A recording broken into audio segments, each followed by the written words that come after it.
In this video, I'm going to show you how to edit a scanned document in Nitro PDF. Now, the first thing you have to do, you want to import the scanned document. So I'm just going to drag and drop it into here. This is the scanned document, and as you can see on the right, it's automatically going to say edit scanned documents, and you basically have to use the OCR first. Now, to do this, you want to go to the review tab up top, and then here under document, you can see it says OCR. So just click on OCR here, and then basically you can select whether you want to make it searchable or searchable and editable. So I'm going to select this one because I want to both search and edit, and then I'm going to just click on OK over here. It's going to basically start processing this. Now, depending on the size of your document, your PDF you put in here, it may take a few seconds up to a few minutes. So my PDF is only 5 pages here, so that's doing pretty quickly. And there we go. As you can see, the document is now ready to be edited. Now, to do this, like, I can go ahead and of course highlight it already, as you can see. Now, this scan was pretty bad, so of course the letters and words may not be looking the best, but if I go to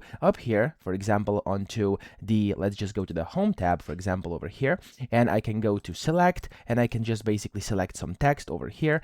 As you can see, I'm able to now edit it. Now, you can go ahead and of course edit this text as well. So you want to go over to the review tab over here, and then on the review tab, you could go ahead and highlight that, you could mark it, you could do whatever you want, or you can directly edit your text. So to do it, you want to go to the edit tab over here, and then of course you can go ahead and click anywhere inside these boxes, and you'll be able to delete the different words. You'll be able to add different words like this. Now, of course, the better your document scan is, the better the results are going to be. So that's how to edit a scanned document. I hope this video helped you out. If it did, please subscribe to the channel and help me out as well.